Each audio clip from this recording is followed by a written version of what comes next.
So I've been getting ready for the party tomorrow. I did a little bit of cleaning up in the house, and I'm gonna wait and do that in the morning, but I've been out cutting cedar boughs. So the ones with the gold tips, those are from the male trees, that's the pollen. And then these blueberries are from the female trees. So I cut both. And then I also cut some berries from the deciduous holly that grows out here too. My grandpa used to call these thunderberries. But I think they're actually Carolina buckthorns. And that's why I named my farm Buckthorn Farms. So there you go. Good morning, it is Saturday, December 9th, and I have been out getting ready, doing some stuff to get ready for the wreath party. I do it every year. Some of y'all may have remember it from last year or the year before. I do it as kind of my mom would have done it. She would have been glad to share the bounty of the season with people. And so I am been out getting ready for that. We're playing Dungeons and Dragons today, so I've got to drive to North Little Rock here in just a little bit and meet some people. And then play Dungeons and Dragons and then get home tonight. And I don't know what I'm going to do tonight. Probably not a whole lot, to be honest, because like I said, I'm starting to run pretty low on energy, and it's just been a week and I haven't had a day to kind of have a down day. And I've got cedar sap all over me now. But I need a down day pretty badly, and I haven't had one, and I'm not going to get one until at the soonest Tuesday. I need to call the AmeriGas schedule. They never called me last week, and so I need to call them, and I need to stop at the feed store on my way to Little Rock today. I've got grading to finish up, and then I've got several things that I need to do over the break. I'm writing. I got my draft back on the book, so it's the final draft with the artwork and everything, and I just have to look at it for typos and then include my biography, a short bio. Then I'm writing the foreword for my friend Gypsy and her co-author's Broom Magic book, so I've got to get that done. Also, I had been approached about applying to teach remotely for Cherry Hill Seminary, which is a pagan seminary. They teach all kinds of classes about different pagan traditions and beliefs and practices. I had started filling out my application and then just got sidetracked and never finished it, and I just never got back to it. So I need to do that because Marla said she talked to one of the people on the board, and they were like, tell her to finish filling out her application. So that may be my way of getting the compensation for this gas line, is if I fill that out, maybe I'll make enough money to pay that off, right? Or pay it back. So the universe provides. Yeah, so I'm going to head to North Little Rock here in a little while to play Dungeons and Dragons, and I need to tidy up the house. It's a mild day here today, which is nice. I'm actually kind of hot with this sweatshirt on, so I'm probably going to take that off or change that out for something different to wear down to play Dungeons and Dragons. But anyway, so hope y'all are having a good Saturday, and I'll check in with you later.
Okay, so Saturday, home from D&D, and I am going to do our cards. So let me get set up here.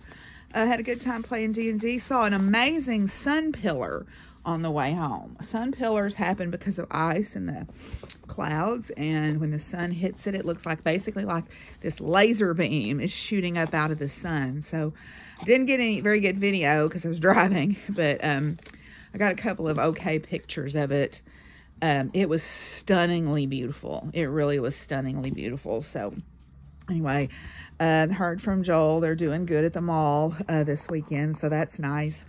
And heard some songs at the place. One of my memories as a child is the Andy Williams Christmas album. I don't know if any of y'all are familiar with that, but I have very good memories of that album. And so, yes. Okay, Cammie, no, I don't need you to come over here and start that. Okay. So, anyway, so heard that while we were at the place playing D&D, so that was a nice memory. Okay, so, come on, Cammie, now look. Don't. Please don't. Okay, so we're going to start with the Divine Masters deck. And so tonight we have Hathor, Light Activation. Acceleration, brilliance, stand in your light. Hathor, also known as Het Heru, is the cow goddess of ancient Egypt and the solar goddess who's strongly connected with the sky and fertility. Hathor worship dates back to the 3rd millennium BC. Hathor is easily recognized for she wears a sun disk on her head, held in place by 2 horns, relating to the cow and to wisdom. She is also widely represented as a human-like being with a pair of cow's ears, which is what the image in this deck is based on. Het Heru means from the house of Horus, and has become accepted that Hathor was the divine consort to the hawk-headed deity Horus. This connection gives her cosmic energy and a link to the stars, star beings, and star potential. It is also believed she is likely the daughter of the sun god Re, therefore carries the infinite light of the sun. In modern spirituality, Hathor is the face of a divine race known as the Hathors, enlightened beings from the stars who are helping people on Earth reach their highest potential.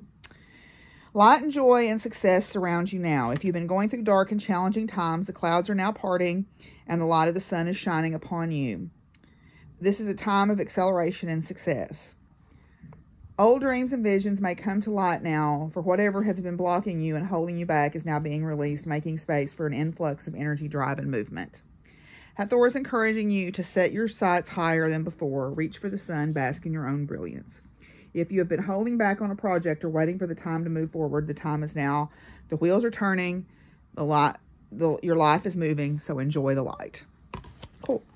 Okay, then the next one today is Hilarion. Hilarion is divine emergence. Be seen, let the world know your gifts. Hilarion, known as Hilarion the Great or Saint Hilarion, is a master healer in the temples of Atlantis and also had incarnations in ancient Egypt. In his last incarnation, he was born to the pagan parents in Syria in the 4th century AD. He studied in Alexandria, Egypt, where he converted to Christianity, and it said from that moment he dedicated his life to spiritual pursuits. After the tender age of 15, after hearing about the miracles of St. Anthony, he went off to his desert hermitage for 2 months. He craved personal space, but the hermitage was busy, so he decided to go back home. Okay, the cats are just all wanting to help me tonight. But after his parents had passed, he gave up all his worldly possessions and retreated to a cave in the wilderness. Hilarion spent the majority of his life away from humanity because he was a highly sensitive being who picked up on the energies of those he came close to. Now Hilarion's soul helps light workers embrace their gifts and emerge from the cave of sensitivity. It is time to come out of hiding and be seen. Energetically, you have taken some time to retreat and recharge, which has been highly beneficial for your mental and emotional well-being, but now it's time to emerge. Don't get too comfy or fall into old ways of being, because the old you wants to hide, or old fears of persecution or judgment make you feel like that you need to. You weren't born to suffer in this lifetime. You were born to surmount challenges, embrace, and share your gifts. If you've been holding back or hiding part of yourself in order to fit in and conform, you're being encouraged to break the pattern and be seen in all your glory.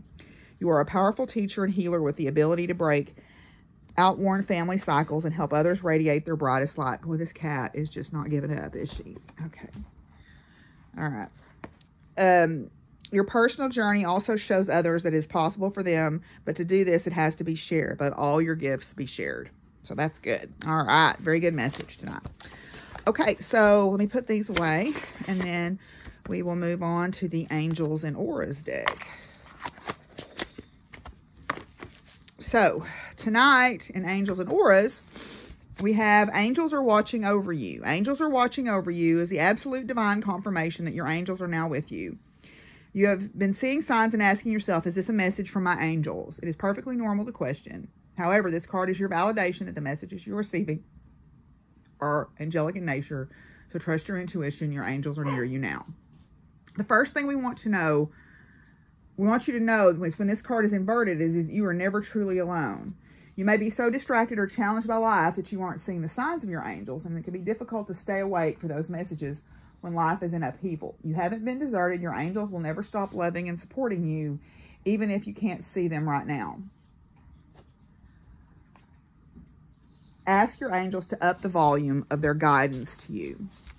Color activation is white and purple. The color white is a reminder that you're energy first and you're always connected to the divine. The color purple helps you feel connected to your divine plan and know that you are truly on the right path. Good. Okay. Then we have Be the Real You. Congratulations on one of the true spiritual secrets. Your dazzling personality and your freedom of expression have the angelic world in awe of you. Your aura colors are bright and beautiful, and people around you can feel it even if they can't quite put their finger on what it is that they're experiencing. Not only is this benefiting you, but you're also setting an example for others to live their truth. Keep shining in your light, because the world needs this kind of joy now more than ever. The shadow message is everyone is unique and everyone has an important part to play in the dance of life. It has been our experience, that the more that we are our true, our authentic selves, the more life blesses us. When this card is inverted, your guardian angels and Archangel Jophiel are standing by you, encouraging you to love who you truly are. They are reminding you that you are never alone. They are always with you. Okay.